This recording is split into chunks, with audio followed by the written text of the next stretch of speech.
សួស្តីអ្នកទាំងអស់គ្នាសូមស្វាគមន៍មកកាន់វីដេអូថ្មីរបស់ខ្ញុំសុកណាទៀតហើយហ្នឹងហើយអ្នកទាំងអស់គ្នាថ្ងៃហ្នឹងយើងមកធ្វើការហោះជាមួយនឹងដ្រូនរបស់ខ្ញុំទៀតហើយអ្នកទាំងអស់គ្នាបាទហើយធ្វើការហោះលេងជាមួយនឹងចំការដំឡូងមីលាយជាមួយនឹងស្វាយចន្ទីអ្នកទាំងអស់គ្នាឃើញបង្គោលហ្នឹងគឺបង្គោលដោតថងសសហ្នឹងបានន័យថាដាំស្វាយចន្ទីនៅជាមួយនឹងបង្គោលហ្នឹងឯងដោតដើម្បីចំណាំណាអ្នកទាំងអស់គ្នាបាទឃើញថាដំឡូងនេះគឺដាំ ដុះមកគឺអត់ដាច់អណ្តៅទេបាទគឺអត់ដាច់រណ្តៅវាទេណាគុម្ពវាគឺស្អាតមែនទែនហើយដីនេះដែរវាខ្ទង់ជិត2ហត្ថដែរបដោយវាចូល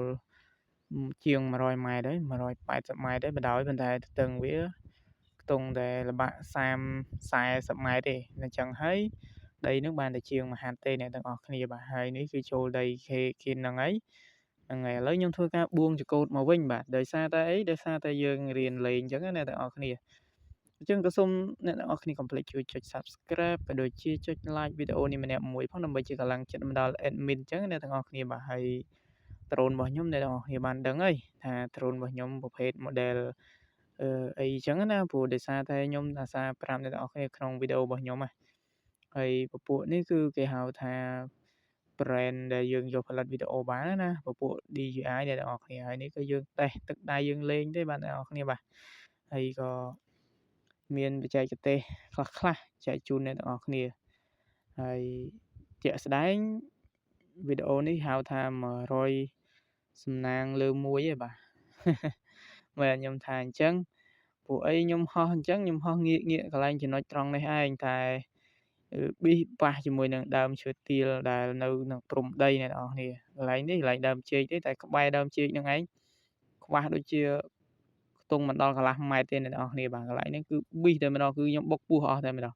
ចឹងបានចង់បញ្ជាក់អ្នកនរគ្នាថាដ្រូនទោះវាមាន sensor ប៉ុណ្ណាក៏ដោយបើសិនតែយើងបញ្ជាអត់ប្រយ័ត្នវានឹងបុកដដែលកន្លែងនេះខ្ញុំគិចផុតមកបន្តិចទេអ្នកនរគ្នាអត់ដល់កន្លះម៉ែត្រទេឥឡូវខ្ញុំធ្វើការចុះចតមកកន្លែងទីតាំងដើមបន្ទាប់មកខ្ញុំនឹងទៅហោះនៅចង្ការស្វាយចន្ទីមួយទៀតដែលទំហំវាជិត4ហិកតាបាទទំហំវាចូល3ហិកតាជាងអ្នកនរគ្នាតោះឥឡូវយើងតមកដល់ចង្ការស្វាយចន្ទីរបស់យើងហើយឃើញថាចន្ទីនេះចេញផ្កាចេញផ្លែក្តឹបផ្ដើហើយអញ្ចឹងគឺថាល្អយកតែមែនតើហើយក៏មានកន្លែងរៀងអន់ខ្លះដែរអ្នកនរគ្នាហ្នឹងហើយខ្ញុំហោះនេះគឺហោះ normal mode ទេបាទគឺយឺតទេអ្នកនរគ្នាបាទអត់ហោះ sport ទេដោយសារ sport mode វាលឿនហើយចង់បញ្ជាក់អ្នកនរគ្នាតិចនិចក្នុងការប្រើដ្រូនណាអ្នកនរគ្នាឃើញវីដេអូរៀងផ្អៀងអត់ដោយសារអីដោយសារតែពេលហោះខ្ញុំអត់បានបវល់ត្រីវិស័យឬក៏អត់បានដាក់ឲ្យវាស្មើអញ្ចឹងនៅពេលហោះទៅកាមេរ៉ាវារៀងផ្អៀងប៉ុន្តែវាមិនញ័រទេប៉ុន្តែវារៀងផ្អៀងអ្នកនរគ្នាឃើញអត់ហោះទៅលក្ខណៈដូចស្តៀងជាមួយនឹង FPV ហើយអញ្ចឹងក្នុងការហោះអ្នកនរគ្នាត្រូវរកទីតាំងសមគួរល្មមដែលអាចដាក់ទៅដ្រូនយើងស្មើគ្នាល្អណាដើម្បីស្លាបវាថ្លឹងថ្លែងគ្នាស្មើហ្នឹងហើយអញ្ចឹងខ្ញុំមានតែប៉ុណ្្នឹងទេចែកជូនអ្នកនរគ្នាអញ្ចឹងចែកទេសផ្សេងទៀតខ្ញុំនឹងប្រាប់អ្នកនរគ្នានៅក្នុងវីដេអូក្រោយសម្រាប់វីដេអូហ្នឹងគឺខ្ញុំសូមបញ្ចប់តែប៉ុណ្្នឹងហើយអ្នកនរគ្នាបាទអរគុណជម្រាបលាអ្នកនរគ្នា